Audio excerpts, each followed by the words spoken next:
So, friends, all of you know very well that we are what we eat. It's a very famous saying, probably said by almost all the nutrition experts on various platforms.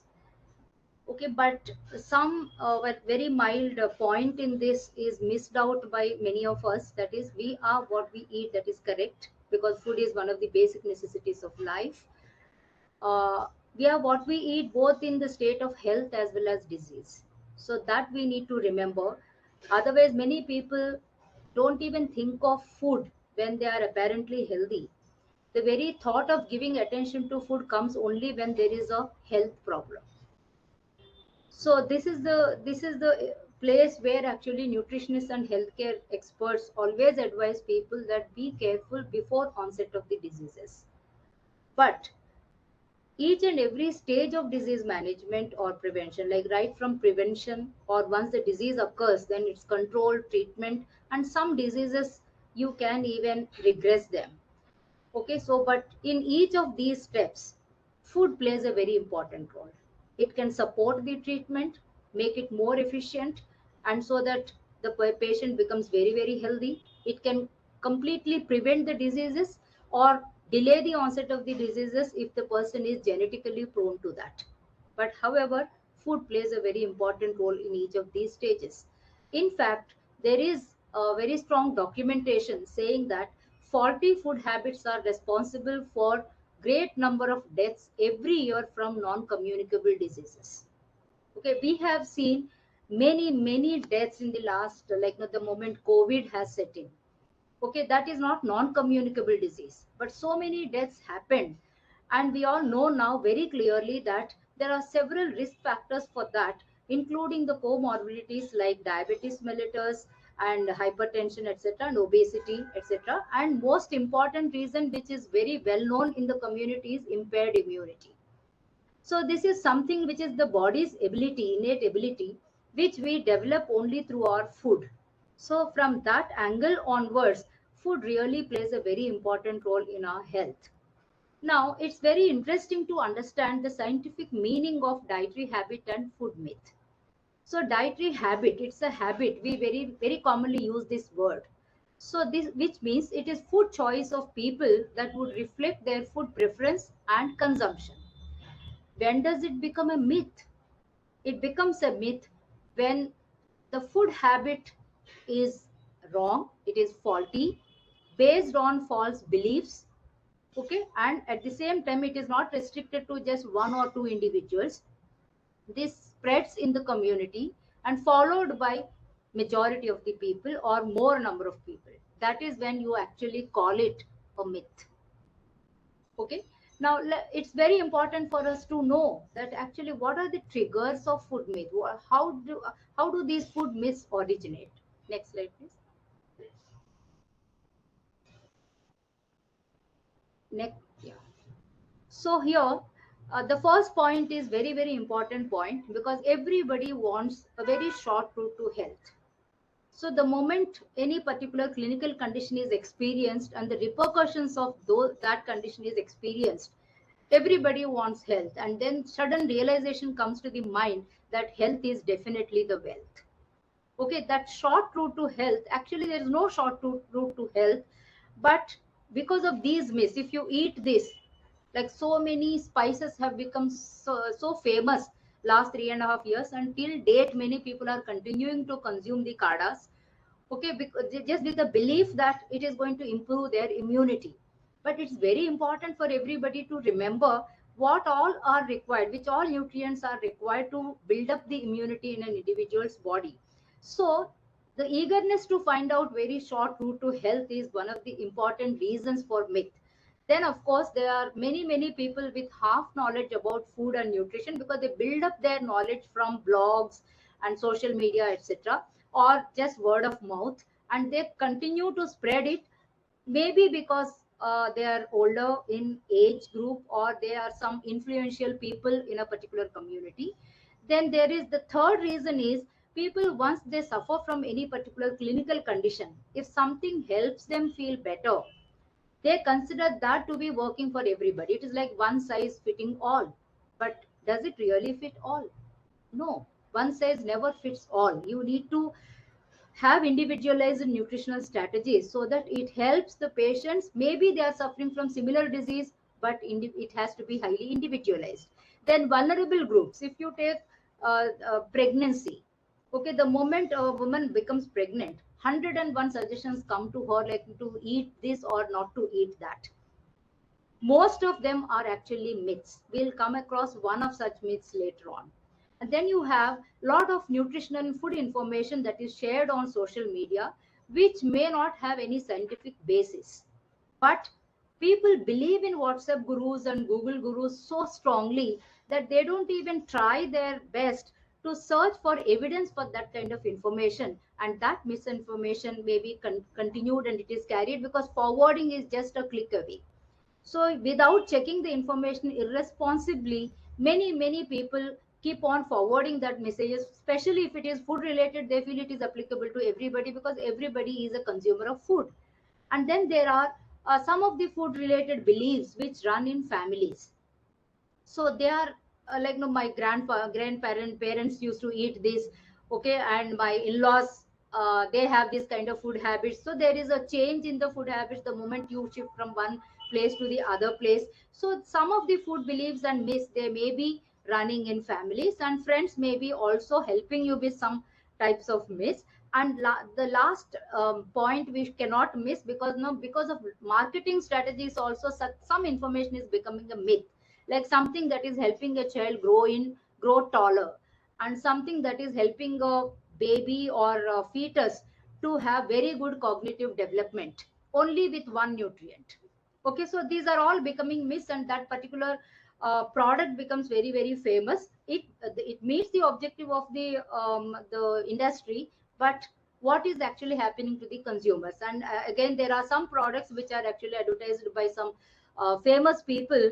Okay, and many youngsters are taking it as, okay, by drinking these kind of liquids, like we may become very muscular and very physically fit. So ultimately it is going to translate itself into a myth. Okay, then there are few more triggers of myth. Can we go ahead? Next slide, please.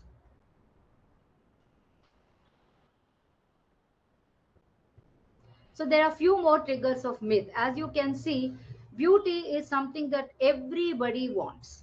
Everybody wants, and everybody wants to be beautiful irrespective of the age. Of course, beauty, the concept is very abstract. The true meaning of beauty, very few people know. So let me just say that it is a physical appearance of an individual which is considered to be beauty. So as you age, there is going to be a change in your features, and no, so many physical changes will happen, but people want to remain, look very beautiful to the others. So whatever myths are carried forward, like no applications, so many surface applications are there of so many vegetable preparations or oils, etc. People go on using them without understanding the fact, but the nutrition has to come from within. Only surface applicants are not going to make you beautiful. And then of course thinness has become an obsession for many people, especially the young girls. Of course I don't restrict it to young girls. There are many even middle-aged women also more obsessed with their body weight, and no, thinness becomes a scale of beauty for them, so they will do anything for that. And a lot of myths are carried around just to remain thin. And everybody wants to remain young irrespective of the age. They want to just swim against the wave of life. Okay, feeling young in mind, of course it is applicable to every human being, but looking young is something very different. Like no, it is against nature. We should look to our age, and that should be the opinion, of course. And here, if you are physically fit and very healthy, obviously you are going to look younger than your age. So the secret of that is once again good food and good lifestyle. As we have already spoken about the some of the myths running in families and social media influence, we cannot ignore some of the myths being spread by the so-called experts, self-proclaimed experts. So they may not have any degrees, they may not be qualified, but still they go on spreading a lot of myths about that. And then festivals. India is very famous for festivals. Every community, especially Hindus, have a lot of festivals, and each festival is actually designated with a kind of special food. Actually speaking, many Indian traditional recipes are very nutritious, and they may be somewhat season specific as well, because every season we have some festival or the other. So the good old traditional Indian diet of all communities is really healthy diet. But there has been a lot of transition from our good traditional habits to modern food habits, and thereby a lot of modifications have been made to our traditional recipes, and these recipes are being made more and more fat rich and sugar rich. So by name or by recipes it may be a traditional recipe, but finally when you look at the calorie content, fat content, sugar, sodium content, etc., it's very different. So these are all various reasons and various triggers of myths. Okay, let's go ahead. So in today's presentation, I'm going to bring to your light or bring to your attention some of the common food myths, because there are hundreds of them, and one by one each one sounds very interesting, and debunking is a responsibility of all the healthcare experts including nutritionists. So we will look into some of these myths, as Ms. Vaidehi has said, some of the myths which are general food myths, and then we will move on to the millet perspective. Next please. I have actually divided the, like, we will be paying attention to these myths. We can go to the next slide. The myths which are revolving around food, or myths which are revolving around nutrients, diets, that means meal timings, meal patterns, and also some food additives and supplements. So we will take few myths in each of these areas and quickly try to debunk them and understand the facts about each of those myths. Okay, let's go ahead. And the first condition which I have actually selected is the myths among diabetic patients or their families. And now we can, in India, of course, we are global capital of diabetes. So more or less every household has a diabetic in it. Obviously, a lot of enthusiasm to understand what to eat and what not to eat. So there are many opinions and many myths revolving around food for diabetes patients. Can we go to the next slide, please?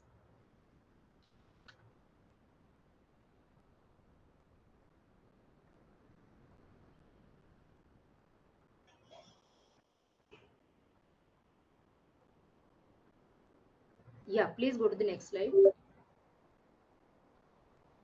Okay, so here I have listed few myths which are seen among diabetes patients and their families.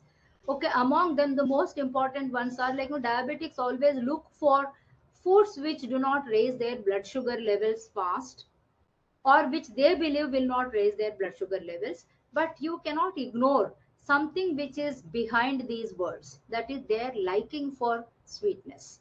So they somehow look into that they justify their belief in that particular food habit. For example, diabetics can eat jaggery and honey, but they should stop eating table sugar. But the fact over here is, all these three varieties of foods, that is jaggery, especially jaggery and table sugar, they are made of the same raw material, that is cane.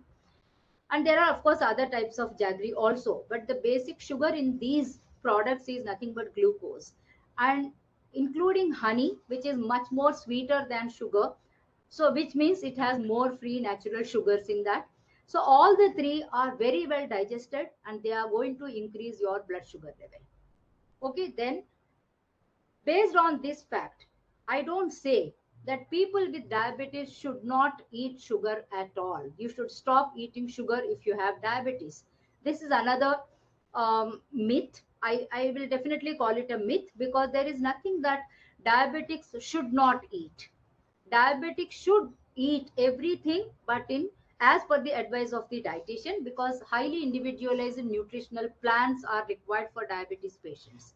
So that is where some amount of sugar would be definitely allowed for most of the diabetics, especially the type 2 diabetes patients. But only thing over here is, you need to spread out and eat that sugar, not just in one go or in one recipe you should eat. For example, if you are allowed to eat 20 to 25 grams of sugar, which means 4 to 5 teaspoonfuls of sugar, doesn't mean you should eat all of that or maximum part of that in one meal. You have to spread it out throughout the day. Preferably it's better you combine it with some other source which is little difficult to digest, like complex carbohydrate, so that the entry of this absorbed sugar into your blood is going to be slow and gradual. Then the diabetics who are newly diagnosed, they come up with more and more myths, and they will be very strong with the do's and don'ts that they come across, like diabetic patients shouldn't eat fruit. Some of these would remain as myths in their minds for some time, and but diabetes is a disease which the patients have to live with. Okay, so slowly, gradually, some of the myths becomes little dilute, but however, this is definitely a myth. Diabetics can eat all the fruits, but as per the advice of the dietitian. So there are fruits of different categories, and of course, preferably diabetics should go in for whole fruits, not fruit juices or any other fruit pulp products. So more than pulpy fruits, they should go for juicy fruits, and pulpy fruit they should eat in moderation as per their carbohydrate allowance. Okay, then the next myth is diabetics should not eat rice. Okay, and this is a big blow to the South Indian diabetes patients, because they have grown with yeah, like no rice eating habit. So suddenly if you ask them to stop eating rice, they may not follow any of your advice. Of course, healthcare experts and famous diabetologists have made it very clear that it is white rice, that is highly polished rice, which is bad for diabetics. So they should slowly shift from white rice to brown rice, and overall rice quantity also needs to be reduced for diabetes patients. So they need not change their the basic staple in their diet, but they can see ways and means of decreasing the digestibility of that particular cereal, and reduce the consumption of polished cereals, whether it is rice or wheat. And always it is better to mix it with vegetable, dal, etc., multiple varieties. Maintain a dietary diversity at a time in each meal, so that the glycemic index can be managed well, and it is not going to increase the blood sugar levels very fast. And the last point over here is artificial sweeteners. About artificial sweeteners, which is like no diabetes consider them as a boon, because many Indians are sweet toothed. Okay, we eat lot of sweets and we prefer lot of sweets, and when you are asked not to eat or reduce sugar, obviously you will not be in a position to eat many of your favorite foods. That is where artificial sweeteners have caught up your attention, and they have clicked in the market. Okay, and many diabetics actually feel that eating how much ever amount of artificial sweetener is okay. Okay, this is where a lot of studies have been conducted, and they have proved that it is only because of artificial sweeteners actually the glycemic control is becoming an issue, because this sweetener is added to another carbohydrate containing food, and because it is sweetener you only concentrate on sugar, you don't concentrate on the other type of carbohydrate present in that particular food material, like suji halwa if you take. Okay, you may not make it with sugar, you may make it with sweetener, or any kind of kheer, you make it with a sweetener, you add sweetener for sweetness but not sugar. But what about that cereal, what about that suji?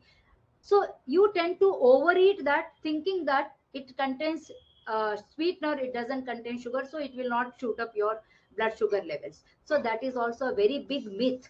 Okay, how whatever you add sweetener, you are adding very good, but at the same time controlling the carbohydrate containing food consumption is very important for diabetics. So I strongly suggest that all the diabetics should follow their diet prescribed to them by qualified dietitians. Next slide, please.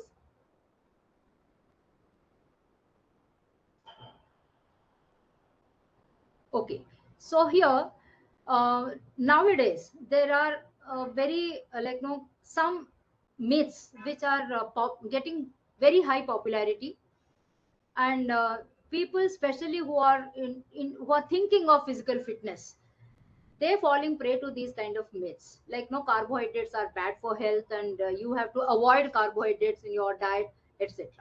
There are certain facts that everybody needs to understand. Actually speaking, majority of the foods, especially the vegetarian foods, they do contain carbohydrates in varied amounts. Some are carbohydrate rich, like roots, vegetables, fruits, etc.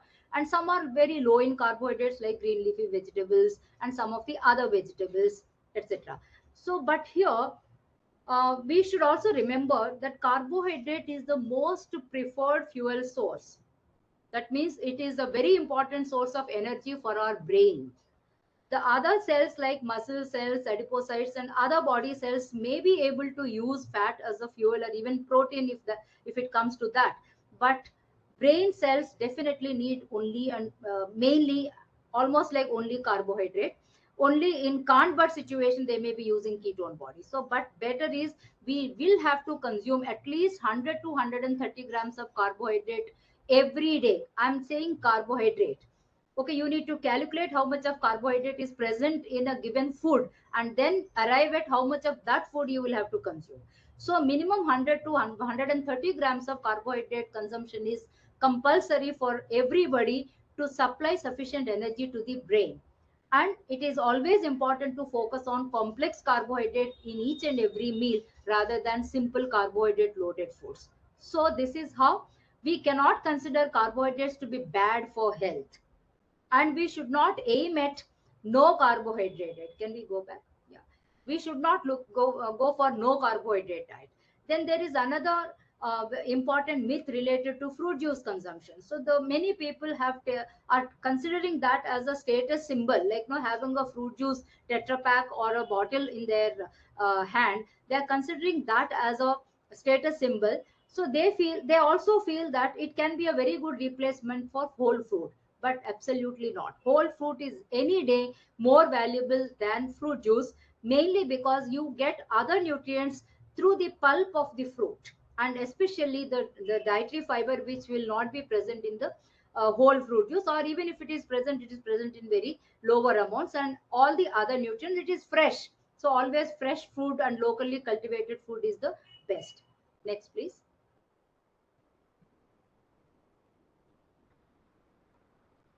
Okay, I'll read out the, I think the formatting has changed on this.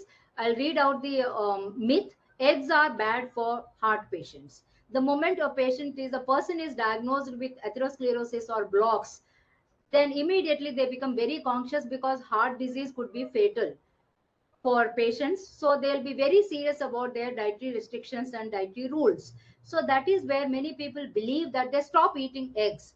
But we need to remember that in the egg, the major parts are egg white and egg yolk, and the cholesterol is concentrated only in the yolk. Okay, and another thing is recently the evidence has been documented that dietary cholesterol contributes less to the serum cholesterol level or these atheromatous plaques. So mostly um, it will be the faulty lifestyle and overall high saturated fat consumption over a period of time for many years, because heart disease is not an overnight occurrence.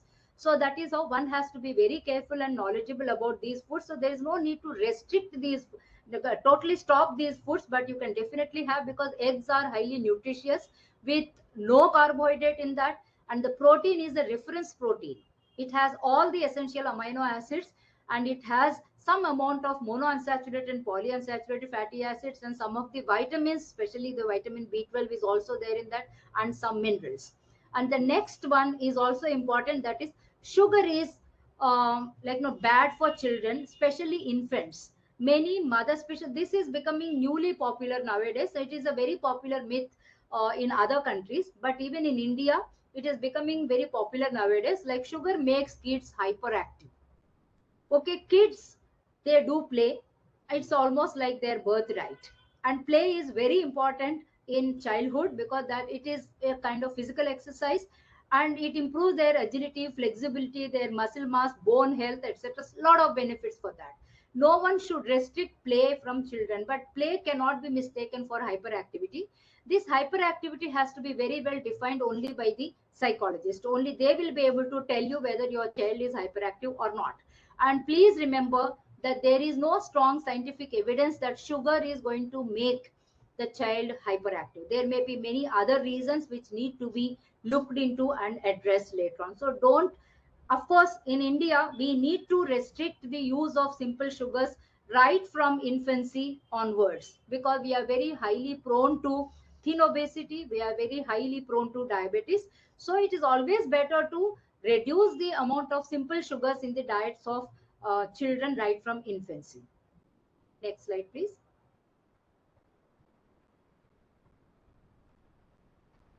Can we go ahead?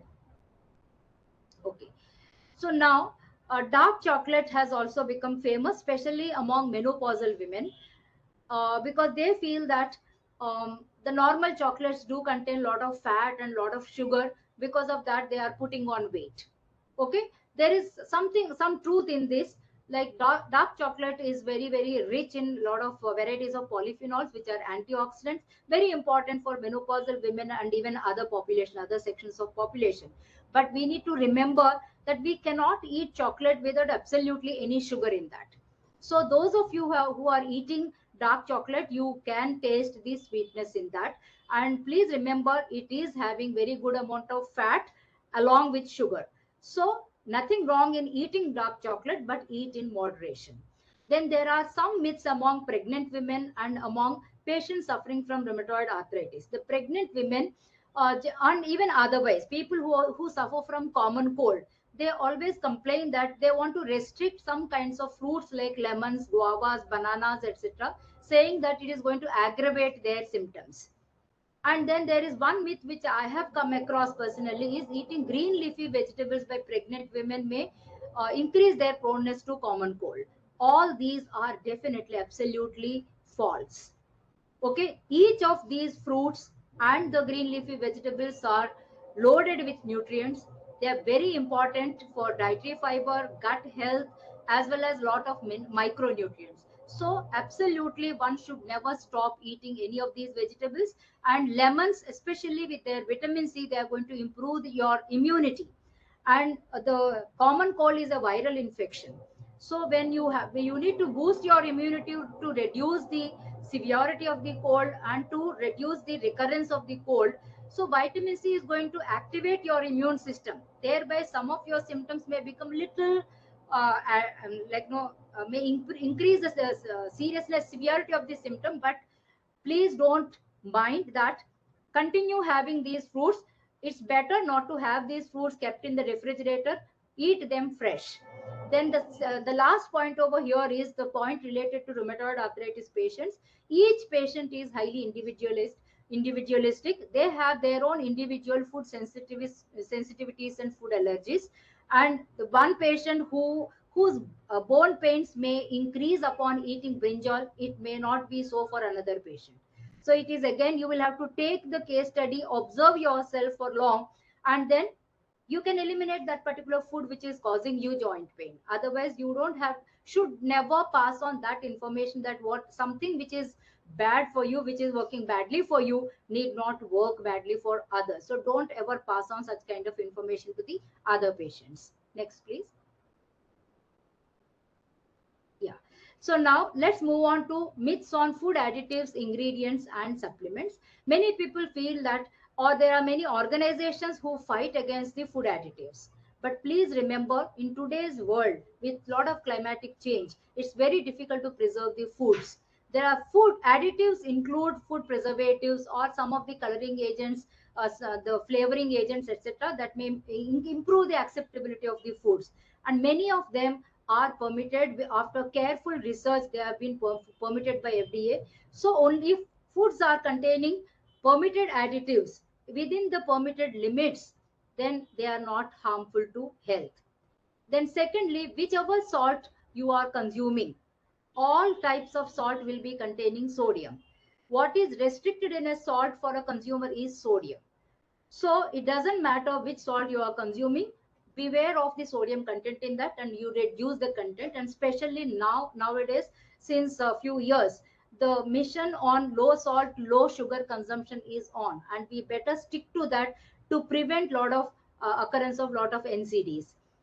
Okay, and let me move on to the bone health part of it. This is also increasingly becoming popular because it is a free advice, and without even going to doctor, people start themselves on supplements. And the most common supplements nowadays people are consuming are calcium, And of course, thanks to COVID, we are also, many people are continuously consuming zincovit or multivitamin, multi-mineral combinations, etc. They have become very famous. The problem is minerals cannot be excreted through urine, so the body stores them, and there could be toxicity of such kind of minerals, nutrients in the body, fat soluble vitamins and minerals. So we have to be very, very careful about that.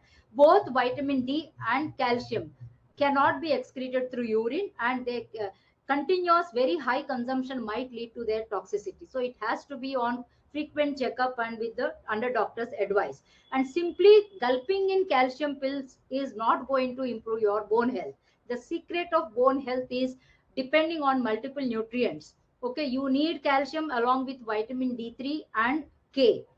And of course, without exercise, nobody can improve bone health. So all of them should be together to improve the bone health. It's not just simply calcium. So don't keep on consuming calcium pills.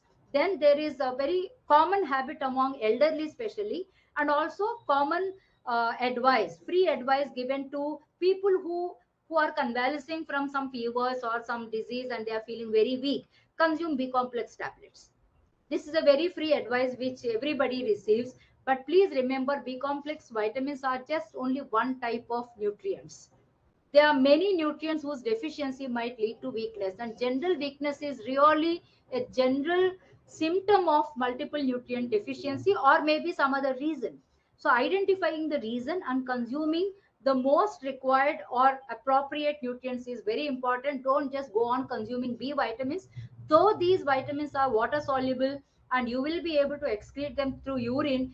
One thing is, along with B complex vitamins, consuming very good amount of water, more than 2 liters of water in a day, is very, very important to flush out the additional amount that we are eating through these tablets. And secondly, you may not need all the B complex vitamins through supplements, because you are eating food.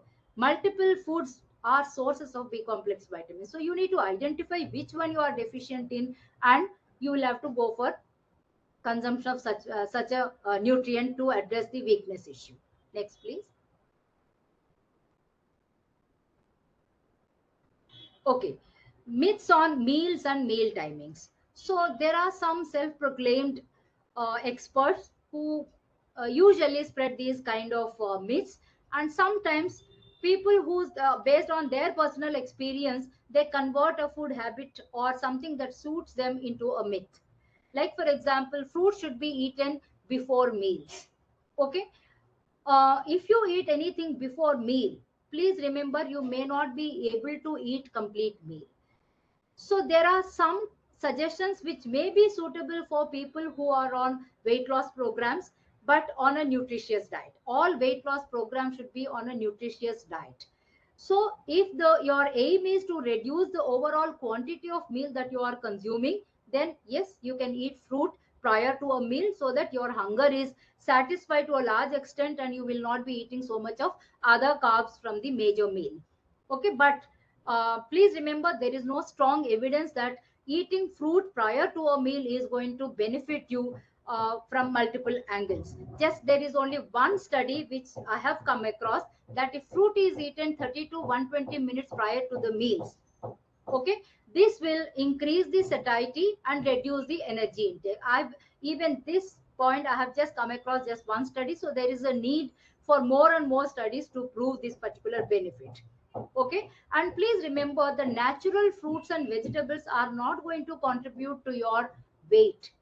What is contributing to your weight is the simple carbohydrate, very high carbohydrate consumption, and most importantly, lack of exercise, the sedentary activity. Then about pregnant women, there is a very common saying and very free advice from generations together. I think it is coming, like pregnant women should be eating for two. Please don't do that.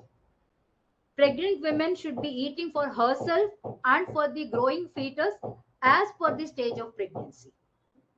So this has to be remembered very, very well. As per ICMR recommendations, the diet of pregnant women should be planned, because ICMR has given recommendations based on the pre-pregnancy weight of the woman. So accordingly, you need to go for the diet plan and then you will have to follow the diet. And as a rule of thumb, simple sugar and high fat, high sodium consumption is restricted for pregnant women, because that is going to expose the pregnant women to various problems or complications of pregnancy. Not only that, it doesn't stop there. It is going to play with the body composition of fetus, and finally, who knows, you may gift faulty body composition to your baby, which I'm sure no mother would want to give. So better you follow healthy diet, okay, sufficient for yourself and your growing fetus in the womb. Don't eat for two adults during pregnancy. Next, please. Okay. And this I must address myths related to weight loss and physical fitness. Intermittent fasting. This has become very, very popular. And slowly, gradually, those who are knowledgeable in nutrition, they are actually realizing that, okay, it is okay to keep gap between meals, but each meal should be very, very nutritious, and it is sufficient enough to meet your nutritional requirements, especially for the essential nutrients. So more or less they are following the dietary principles which are meant for apparently healthy population or for weight loss, but increasing only the gap. But many people may not be aware of the nutritional requirements, so they what they are doing is they're defining this word of intermittent fasting in their own convenient manner, and then they are following it, and finally they are falling prey to a lot of nutritional problems. The problem with weight loss programs which are not scientific is that you will lose weight, but that should never be the goal of Weight Watchers. You should lose your body fat if it is excess. So it's very important to measure your body composition before going into weight loss diets. So that is where, when you know like inadvertently get into intermittent fasting or weight loss diet, what you lose is initially the body fluids. You will be very happy for losing weight within just a week or 3 4 days, and later on you will start losing your body muscle, which is very, very dangerous for anybody who is losing weight. And please remember that the body can get into a state of reductive adaptation. That means it starts conserving the nutrients. So after some time, 1 or 2 weeks, then you will see that there will be no weight loss. Okay, it has stopped. You stop losing weight, then you get worried about it, and again there will be other problems. So please don't get into myths. Don't follow myths to lose your body weight. Follow appropriate scientific advice. Then many people have this habit. This is very funny habit, like drinking a glass of warm water with lemon and honey. Sometimes that is also there, and while fasting, this helps in weight loss. Some people may follow it without fasting, and some people may fast and then over and above they drink this kind of water. The problem is those who are not fasting but religiously consume this glass of water with lemon and honey every day, but they don't care anything about the other meals that they are consuming during the day. So that is what is actually more important. And with the sweet tooth, many people may add more and more honey to this water, and thereby start with very good calories right from early in the morning. Okay, of course lemon and honey are good for immunity, but this is not the way to improve your immunity. That itself is not sufficient. Okay, and then ingesting high amounts of protein helps in formation of a very quick formation of muscles. Okay, there are many gyms where the gym trainers or others in the gyms, they will advise you to consume more and more protein supplements. Protein supplements, I'm not against that, but very judiciously they will have to be used. Okay, only if you need, you will have to use protein supplements, and only by eating protein you are not going to build your muscle. There has to be appropriate exercise to build up the muscle and to utilize that protein for muscle building. If you are on a no carb diet, no fat diet, and eating a lot of protein, then because the body definitely needs energy to be alive and to perform various activities, it will be using this protein for energy but not for muscle building. So you have to be very scientific in following a particular strategy. Next, please. Okay, so now veganism is catching up, and there are many who are supporters of veganism, nothing wrong in that. But there are some who are actually a little bit skeptical, like no, they are saying that it's not possible to follow 100% vegan diet and remain healthy. Okay, now it is proved that yes, you will be able to meet all your almost all your nutritional requirements with 100% vegan diet, but it has to be meticulously planned. It has to be meticulously planned. It can be planned only by a qualified dietitian or a nutritionist. There is of course one very important concern, that is vitamin B12 deficiency. There are many things associated with that, because it is not only food that needs to give you vitamin B12, you are also synthesizing in your own gut. Okay, provided you are maintaining your gut microbiota. But non-vegetarian foods are definitely very good sources of vitamin B12. So here the concern is vitamin B12 deficiency, but of course there are supplements that are available to improve or to meet your B12 requirements. But very interestingly, I have come across one study by Ankar and Kumar in 21, wherein they are saying that vitamin B12 deficiency is not restricted only to vegetarians. Even in the non-vegetarians, this particular deficiency is observed. So that is the reason why we need to be, everybody needs to be careful about vitamin B12 deficiency. So the overall diet, if it is planned very well, you can meet all other nutritional requirements. Probably you may have to depend on supplements for vitamin B12.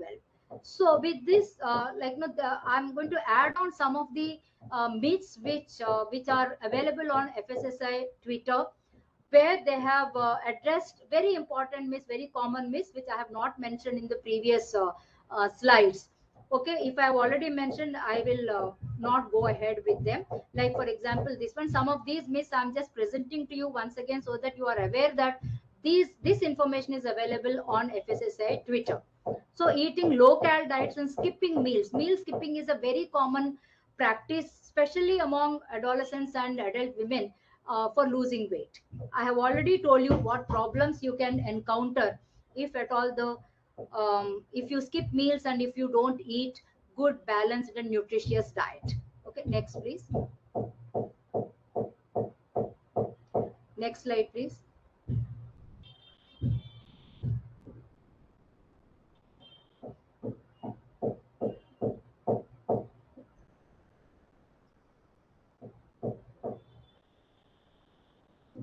Can we go to next slide?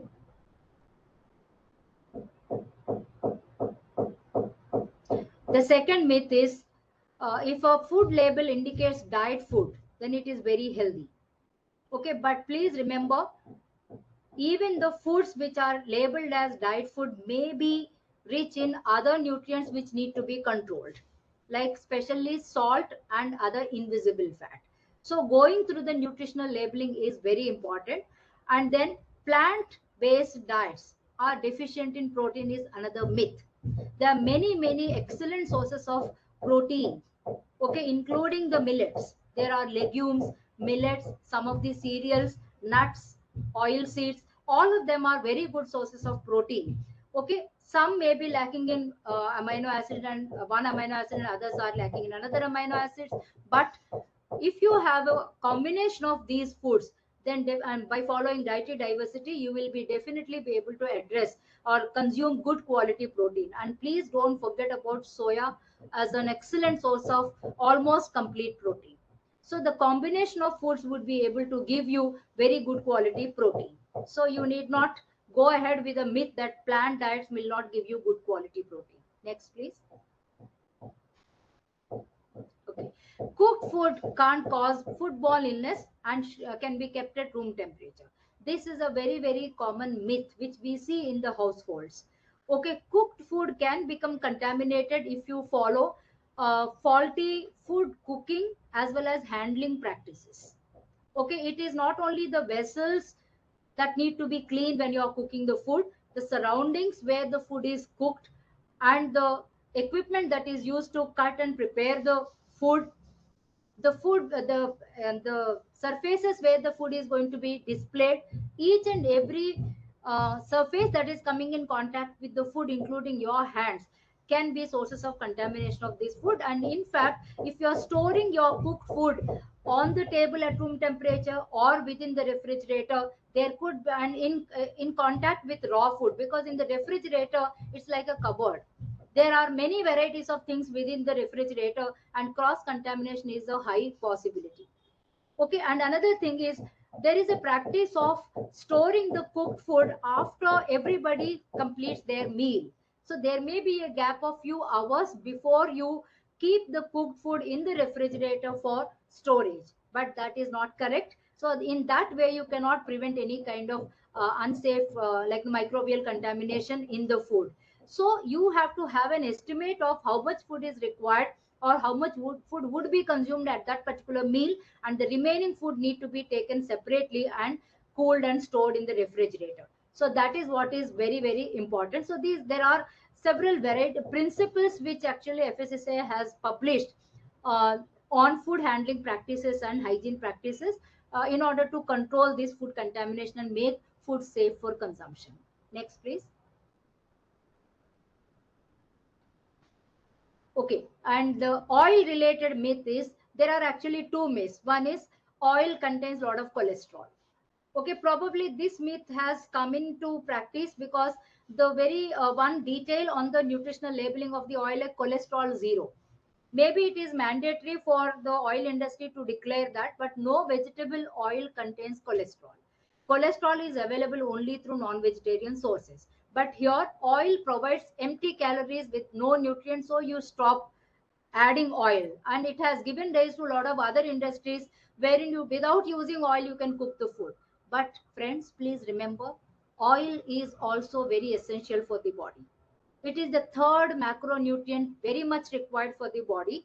In the at the level of 25 to 30% of total calories should come from oil. Of course, consuming good oil, good quality oil is very important to meet your essential fatty acid requirements. Okay, which are very mandatory. You are not going to synthesize essential fatty acids in your body.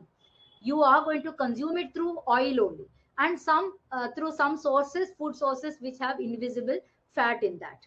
So it's very important to have some amount of oil, that is a very concentrated source of energy, very important to you during fasting conditions. And then today's oils which are available in the market are fortified with varieties of nutrients, especially the fat soluble vitamins and some of the antioxidants as well. So they are becoming important sources of these nutrients, because the foods, there is widespread deficiency of varieties of fat soluble vitamins across the population. Probably whatever amount of oil is allowed to be consumed in the diet would also provide you with these kind of nutrients. So don't say no to oil, moderate the oil in the consumption. Okay, then high calorie, high sugar foods contribute to growth and development of children.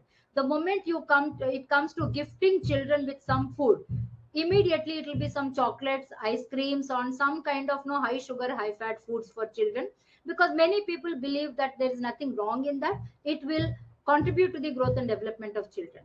No, friends, it is very important to remember that right from childhood you have to inculcate good food habits, and there should be restriction on the simple sugar and high fat and high sodium consumption among children. So even if you want to give the children some kind of foods which are sweetish enough, probably you can go for some jaggery, some chicky with jaggery and some rajgira jaggery kind of food, so that you are giving the millets which are rich in micronutrients, and jaggery which may be also giving you some amount of iron, and overall it is going to be digested slowly, gradually. So think of some nutrition in the food that you are going to give to your children. Instead of contributing to their growth and development, it may just trigger their unwanted body composition, building up of body fat, and probably trigger their bodies more towards NCDs. Okay, then another myth is, if the food is not giving off smell, probably it is safe to eat. But please remember that if it is food that is cooked at home and left at room temperature for a longer period of time, many people, they have a common habit of just smelling it, and then if they don't find any odd smell or mild difference also, they say, oh, it's fine now, you can just warm it and have the food. This is a very very bad habit. First of all, you cannot leave food at room temperature for very long. It's always better to cook food fresh and consume. If it is not possible, I've already given the way how you have to store the food. And the commercial foods, Always, if purchase branded foods, and on the branded food look for best before date or the expiry date. And anything, if it is going to expire, and if it is expired, in Indian market there are no hardcore rules that you don't find expired foods. Probably they may be even available for low cost. Okay, there may be very discounted rates over there, but please check the expiry date. And the moment it is, you find it expired, then you should never consume that, whether you are finding it smelly or not. You have to just throw it out. So please beware of the expiry date on the label. First of all, develop the habit of reading the label. It's very, very important to be an educated consumer. Next, please.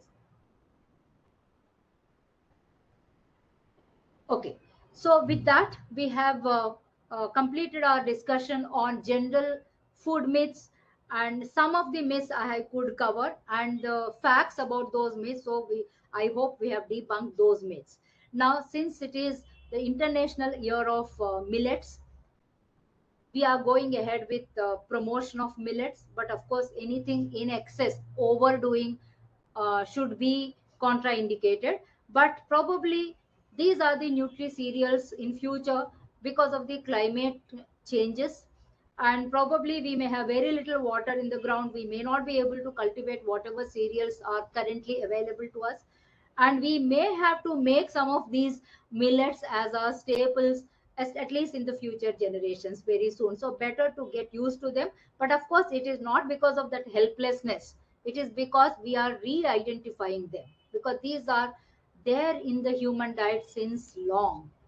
For generations back, these are the original food. They are there in the diets of people across the globe. But somewhere, with the technological improvisation and availability of polished foods and cereals, higher cultivation of cereals, promotion of cereals in the market, etc., for various reasons, like no, they have gone into dark. Like no, we started forgetting about it. So let's look into millet perspective once again. Sorry, it is not mineral perspective, because they are rich sources of minerals. I've just added that word, but it is millet perspective. Let's go ahead. Okay, so I will not go into these details for long, but please remember we have quite a good variety of millets. And today, with increasing awareness on millets and millet nutrition, they are miracle foods actually, and they are available on various platforms, online platforms, so for purchase. And of course, one problem is like no, millets are becoming expensive because of lower production. But I'm sure very soon their production is going to increase, and it will be affordable to everybody. And why I'm showing you this particular table is because there is a general concept that all millets are rich in all the micronutrients. With regard to macronutrients, they are comparable with cereals, the other cereals. Whereas with regard to micronutrients, millets are definitely rich in various minerals and certain B complex vitamins. But as you can see, the green color, the composition is different between different millets. So accordingly, if a person wants to improve their calcium consumption through food, then the millet that you need to prefer would be definitely ragi. So that is the one which is richest in calcium. Okay, finger millet, that is ragi, which is richest in calcium. So you need to go for that. And none of the other minerals are actually comparable with finger millet for calcium. Whereas there is barnyard millet, if you can see, that is very, very rich in iron. Very rich in iron. This is followed by sama, that is little millet. So like that, the composition of minerals is different in different millets. So depending upon your need for various micronutrients, you will have to pick up that particular millet and consume. Of course, ideal is you can go in for combination of millets in your recipes. And today the like no, on various platforms of FSSAI or other platforms, variety of millet recipes are available. So better to make a habit of consuming millets on a daily basis. Okay, then the $1,000,000 question is how much to consume per day. Okay, it is not advisable to replace cereals completely with millets. Okay, and of course it is also very difficult to do that because we are changing our food habit, and everybody may not find millet to be very tasty for them. We have to develop taste for that, like how from brown rice we could develop taste for polished rice very easily. It may have taken some time, but now it is so difficult for us to go back to brown rice. But we are convincing ourselves, and now the brown rice consumption has increased. Similarly, it is definitely a very big possibility that we can have millet as part of our meal. So, according to World Health Organization, we can include anywhere around 90 to 100 grams of millets, whether combination or individual, in whichever form you wish to, in the per day. This will be part of your cereal. So if you are going to consume, if you are advised to consume 250 to 300 grams of cereal per day, out of which 100 grams can be your cereal, because with regard to carbohydrate composition they are not very different from cereal. So the remaining 150 to 200 grams can be, depending on age and physiological status, can be the cereal. So that is how it is better to have a combination, and better to make millets as part of your daily diet. And it is always better to, when to consume, that is another question. It's always better to consume millets in the first part of the day, like till afternoon, because of the complex carbohydrates and relatively lower digestibility. Millets take longer time for digestion. So it is in a way very beneficial for people to maintain like the stable blood sugar levels, and also to remain satiated for a longer period of time. So you will not go on eating food. So this is how the first half of the day it is better to consume millets than keeping it for the dinner. So these are some of the suggestions. Let's go ahead with some of the myths that are linked to millets. Next slide, please.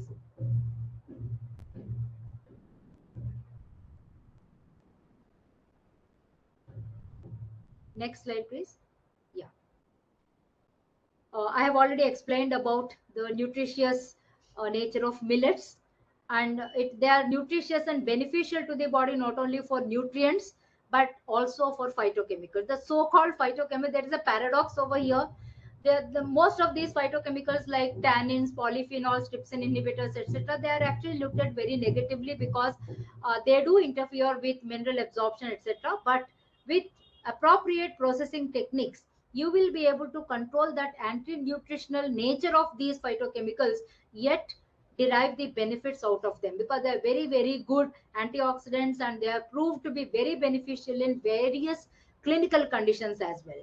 And in fact, because of these phytochemicals, millets are also considered to be food medicine for many of us.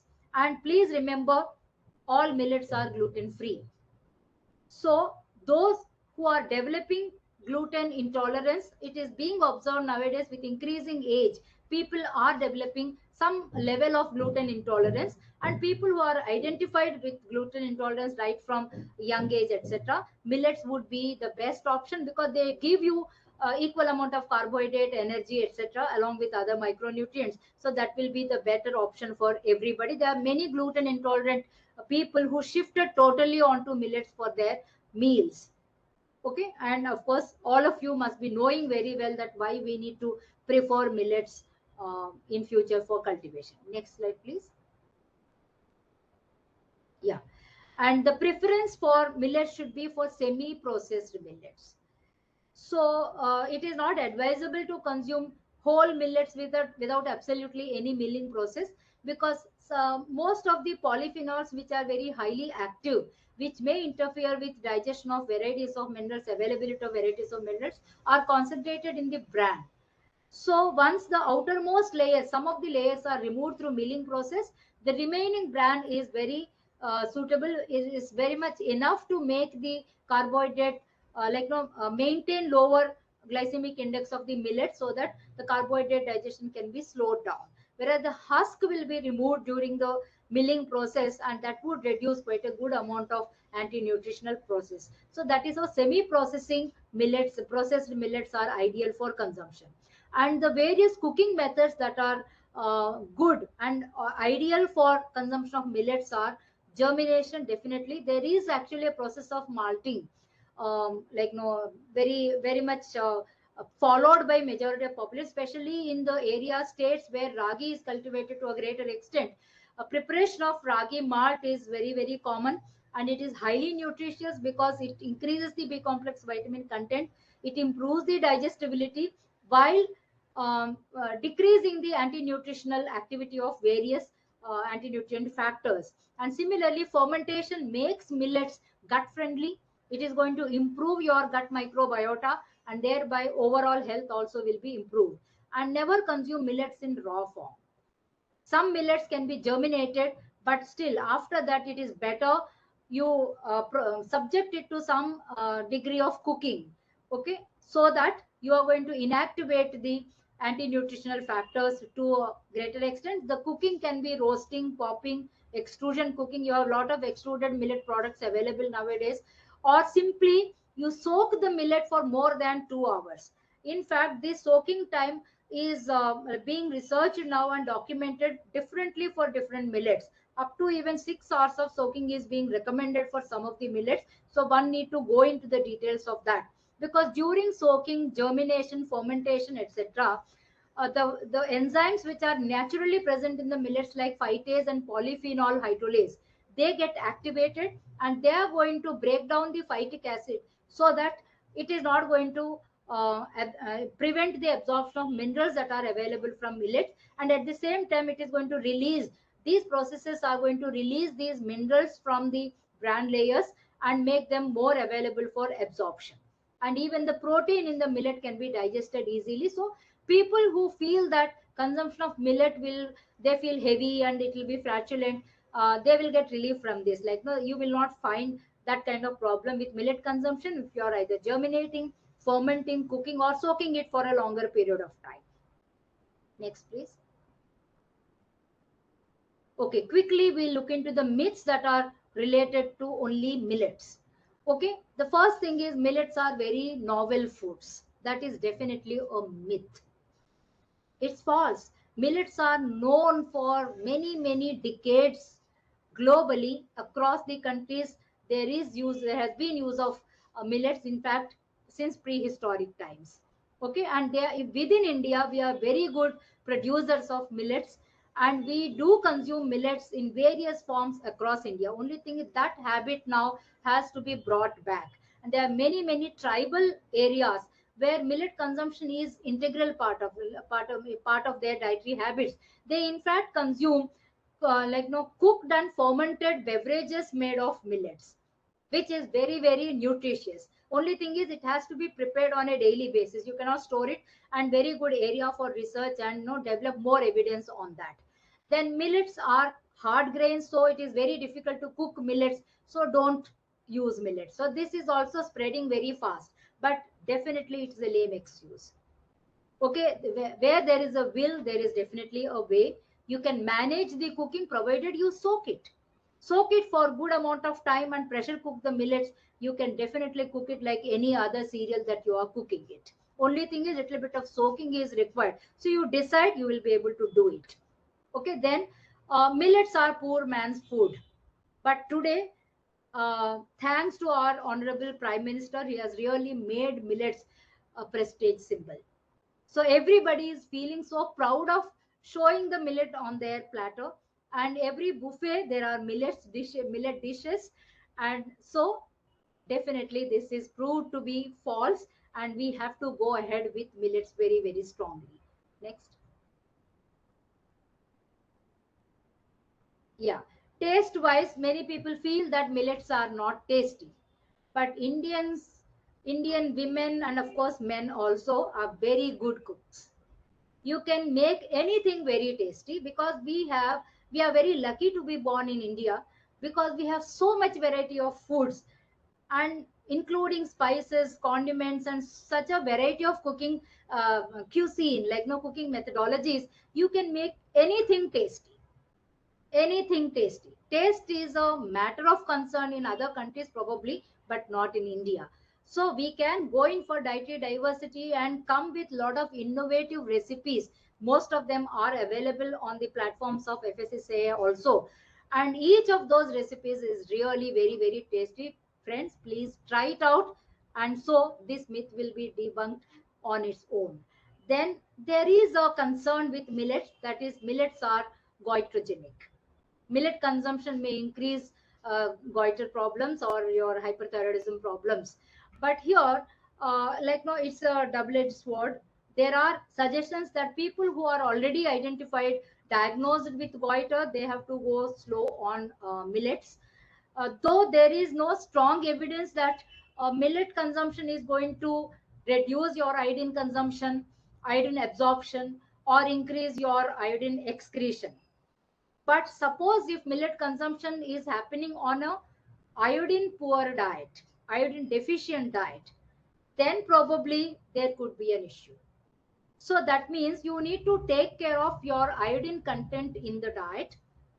Then consumption of millets is not going to be a problem, because predominantly the scientific evidence is hinting at the interference at the metabolic level, like no, at the level of conversion of T4 to T3.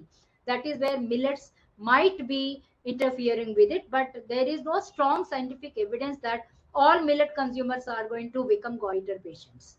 No, the areas where goiter is highly prevalent, like most of the tribal belts, it is not seen that they are very strong consumers of millets. The soil iodine content has been very poor for several years, that must have given rise to goiter over there.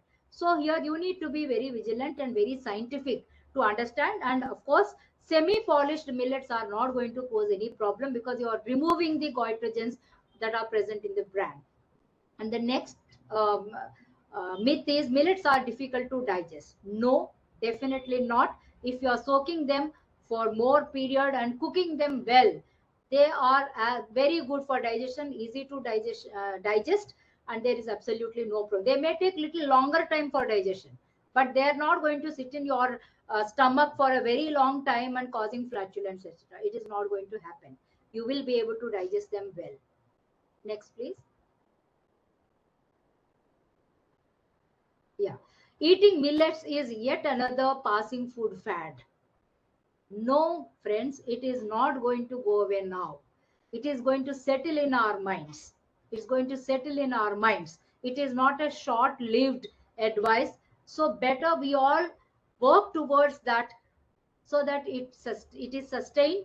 Millet consumption practice is sustained, and let us take it ahead into the generations to come in later. Okay. Then you have millet promotion is simply a marketing scam. This is coming in a very big way, but please, it is not a marketing scam. Even if the food industry or the industries involved in marketing millets are propagate millet consumption, it's fine. Let's accept that, because either for climate change or for our health reasons, we need to increase our millet consumption. We need to increase. So let us accept and go with, support the industry in popularizing the millets. So it is not a problem. And of course, still the millets are produced, the production is very low. It has to be improved. So as and how it is improved, availability is better, then of course everybody will be knowing and will be going in for millets. Then of course I have already spoken about flatulence. Don't worry about it. You can reduce that flatulence, increasing flatulence, this particular property. You can address it through following appropriate cooking techniques and eating techniques. Okay, but don't overeat millets. Don't overeat. Don't make it an obsession to eat millets in each and every meal. So you go with by your body signals. So if you are feeling very flatulent after eating millets, reduce the quantity. But nothing wrong in including millets. Spread it over the meals, across the meals. Make it into a small part of every meal. So not a problem at all. And I have already mentioned to you, those who are feeling flatulent after eating millets, make it a part of the meals in the first half of the day, and later on you reduce the quantity of millet, so that it is not going to cause that particular problem in your body. Yeah, next please. Okay. This is what I was already saying. The more the better. Don't be in that attitude. Don't take that myth. It's not that. Everything should be in controlled quantity, appropriate quantity for you.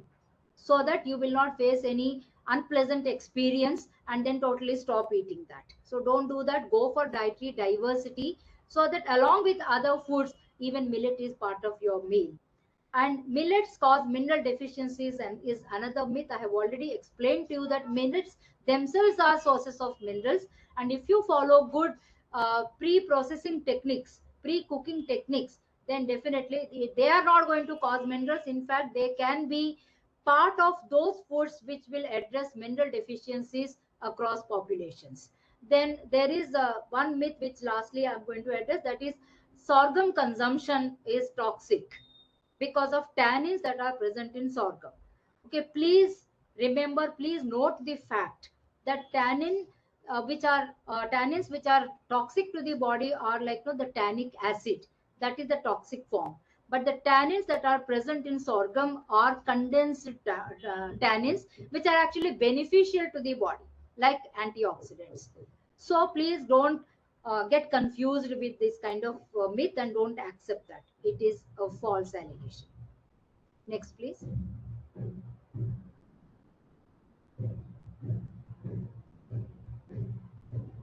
Next, please. Okay. So with this, I conclude that what is required to debunk the myths is nothing but make people literate about these myths. But the myths are like, no, like mushrooms.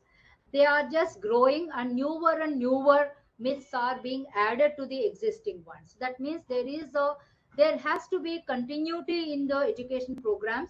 And I strongly feel that the bursting has to be a part of formal education, as even some scientists also have expressed that nutrition and food education has to be a part of curriculum, so that right from childhood the children are taught about it. Before that, before they go to school, in the families, they have to be good food practices, and there should be no miss. That requires creating nutrition awareness or updating the nutrition knowledge of people across various groups of population, but it has to be done more and more frequently. So I once again appreciate the uh, organizers for conducting this particular session.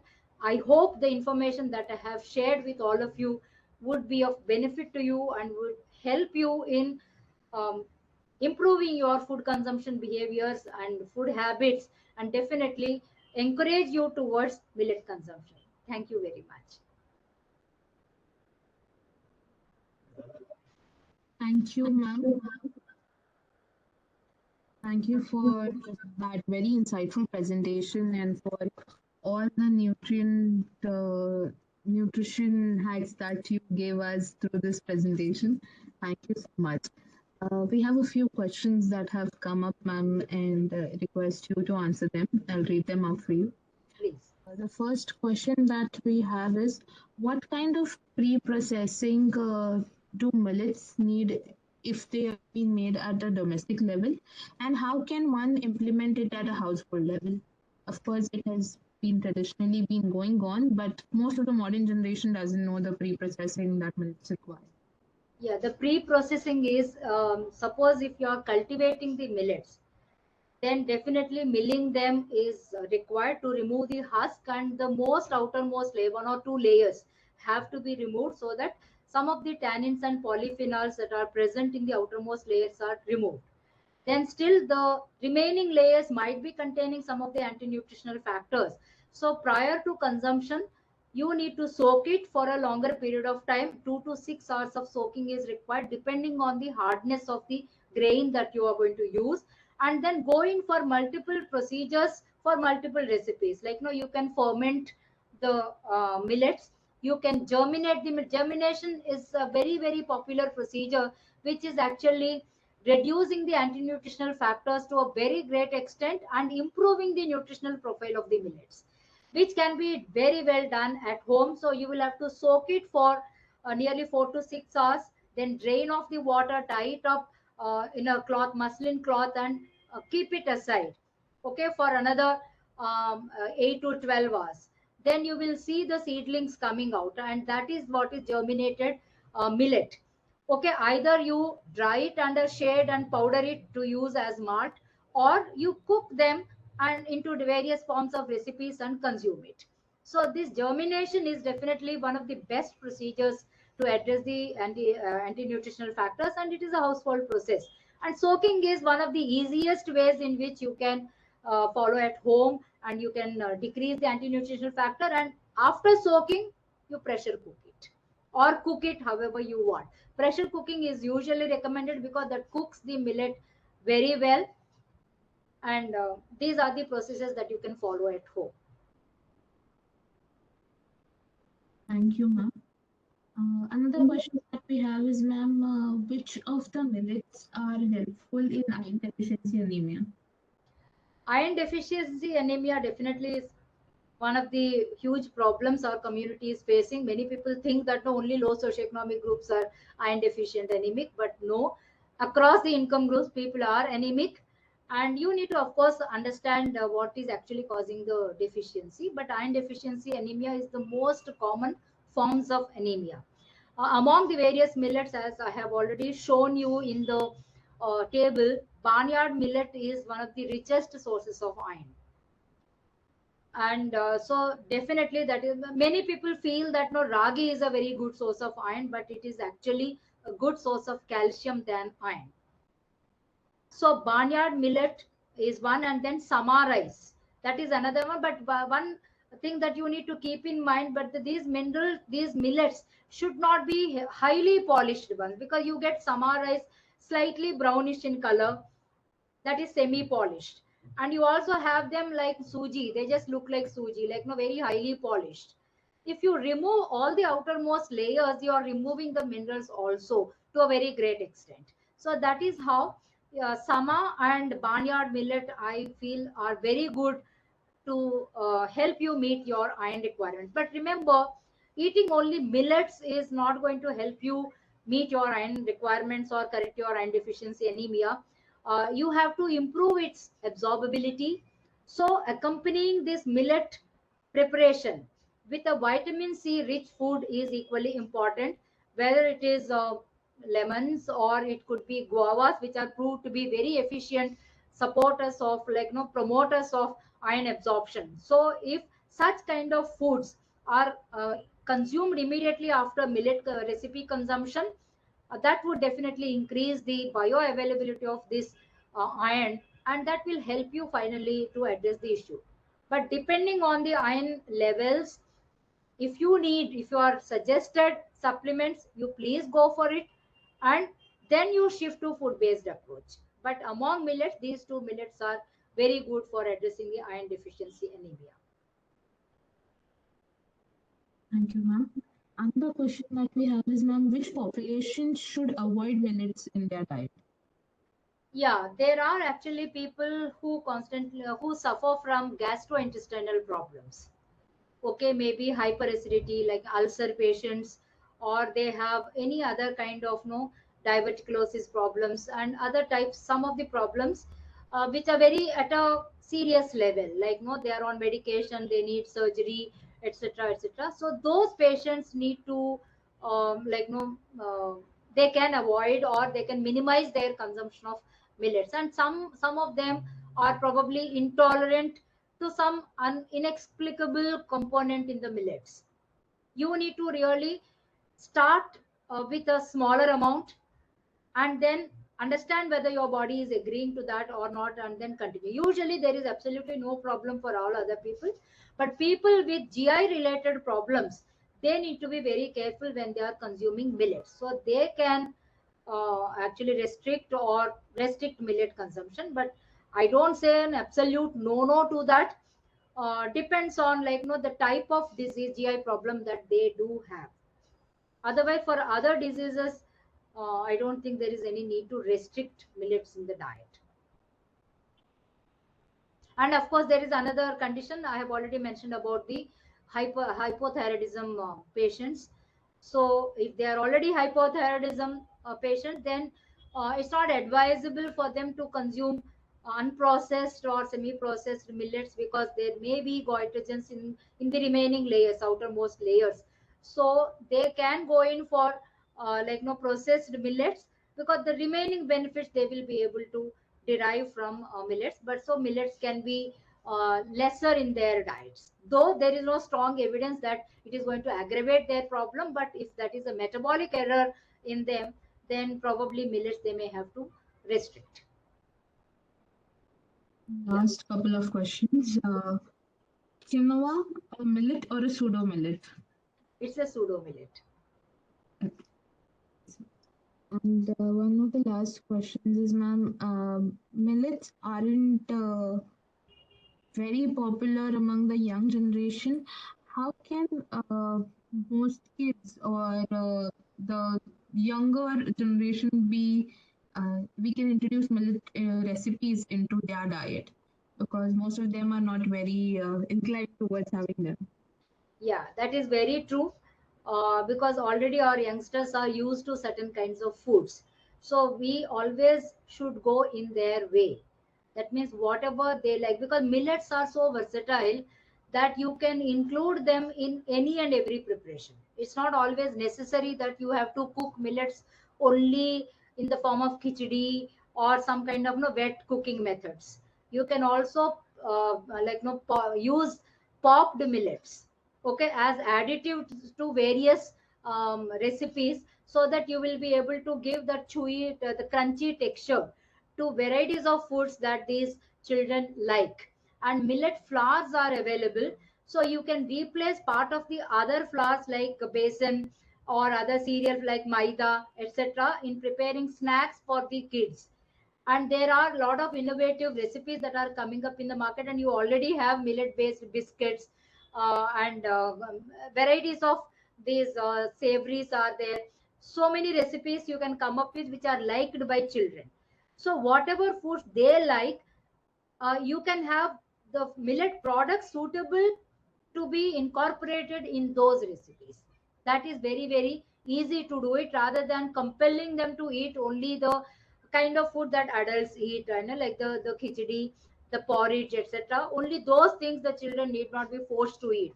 You prepare the recipe, incorporate these millets in whatever recipes they are used to eat, and it is very easy to do it. It's not difficult, because you have roasted millets, you have extruded millet products, and you have all varieties of millet based. And you wait and watch, in the market you will have so many varieties of millet products available. But when you are preparing at home, you can use millet flours, you can use extruded millets, because you have now even noodles made of millets. It may be a combination with other base, but you can make many varieties of recipes with millets. It's not a difficult task at all. And then keep on educating them why you are incorporating this particular new food into their regular food. You also eat millets at home, make it a family habit. On the table when you are eating, they will also eat. So don't force them to eat something which you feel like, you say that you don't like. That is another way. So there are many dietary behaviors uh, that need to be modified in the family. So family modification of family dietary behaviors is important, and then it is not at all difficult to make children eat millets. In fact, it has to be started at that stage so that they will take it ahead in future. Ma'am, very valuable advice. Uh, One last question, ma'am. Yeah. Uh, do modern cooking methods such as microwave or baking in any way affect the nutritional content of millets? No, no, it is not going to affect, because there are some studies, not on millets but other cereals, etc., with regard to effect of microwave cooking on B complex vitamins, etc., because which are water soluble. And when you look at the mechanism how the microwave works, and also the way how the duration for which you are going to expose the food to microwave cooking, there are multiple opinions over there, but definitely the minerals are not going to be damaged or destroyed by the microwave cooking. And in fact, with regard to the dietary fiber and carbohydrate that is present in millets, if you are cooking millets, because there are two purposes for which we use microwave. One is you cook the recipe all together in the microwave. Secondly, you only use microwaving as a reheating process. So generally, it is always better to cook millets in pressure cooker or outside, because it may take very long time and high temperature. And then for reheating, it is only for a very short period of time, and it is not going to do any harm to the millets. And coming back to my point, like carbohydrates, microwaving for a little longer period of time is going to convert the regular starch into resistant starch. Okay, many of these millet flours can be thickeners. Okay, so once the starch is getting converted to resistant starch, it is going to be very beneficial for the consumer, especially if they are adults, with regard to the slow absorption of glucose and digestion, etc., etc. So there is no scientific evidence that the other nutrients in millets are going to be destroyed because of microwave cooking. No. And there are, you so far, no strong studies on irradiation on nutritional profile of millets. We are still waiting for more evidence, but as of now there is no issue. Thank you, ma'am. Indeed, it has been a very fruitful and educative session that we had throughout uh, the whole 2 hours that we had this session. And thank you so much for all the information that you gave us. Thank you so much once again for this opportunity to be associated with you, with your organization. And I really enjoyed this session. I enjoyed preparing for this session so well, and also I enjoyed delivering the session also. I hope it has benefited as many as possible. It will benefit as many as possible, whoever visit your site. Thank you so much. By all means, ma'am. It has been our pleasure to have you as faculty and to have one more faculty added to our bouquet of faculty at IDCF Sure. Center. I'll be always, be part of your mission, and all for educating the consumers on various aspects. Thank you, ma'am. I request if Maidi ma'am have any parting words as we conclude the session. Sure. Thank you, ma'am, so much. It has been very, very, very insightful for me as well. And so many popular beliefs people have, we have just myth busted it today. So people will have, I mean, it will be it's a refresher course for everyone. So as to how do you look at your plate and how do you look at the food and your relationship with your food, how do you need to have it should be so healthy and not in a high calorie low calorie and that kind of approach. So thank you, ma'am, for actually making people aware about how to actually look at your plate and look at the way you eat your food and making correct decisions towards eating healthy. And that is the main objective of FSSAI here, that we believe in eating right. And we have an initiative called Eat Right India. You all can see a logo here, Eat Right India initiative, where we nudge people to actually eat right. And ma'am is also one of the main people who are actually behind being a nutritionist, being in the healthcare industry, helping out people to make correct choices with respect to their food. So really thank you, ma'am. And just 2 minutes I would like to take to give you a brief to everyone here about the Eat Right initiative that FSSAI has. So Eat Right is the movement that FSSAI had started in 2016, and it was actually on the three pillars, that is eat safe, eat healthy, and eat sustainable. And under that umbrella we have a lot of consumer related initiatives and for the industry as well. So we have Eat Right campus, we have Eat Right stations, so all your railway stations. Then we have different campuses like places of worship, and wherever there is any eatery, we are doing a thorough audit of that particular uh, canteen or that campus, and we are giving them a Eat Right certification. So these are some kind of initiatives that we are doing, so that we make sure that what people are consuming on a daily basis. So many people eat outside their homes every day. So to make sure that whatever they're eating every day is actually safe and healthy, and also a sustainable way, that you're eating local food, seasonal food, not using a lot of plastic, and recycling whatever you're eating. So all these things have been taken care under this initiative.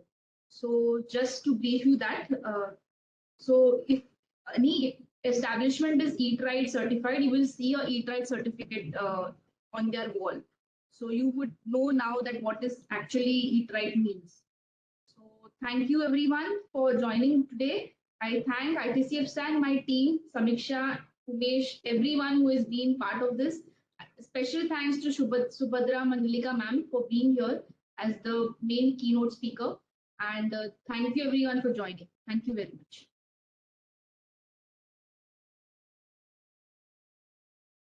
Sincere gratitude to all the participants who joined us today and to ma'am for the wonderful session. And of course, Vaidhi ma'am for for spearheading the initiative to this session. Thank you all.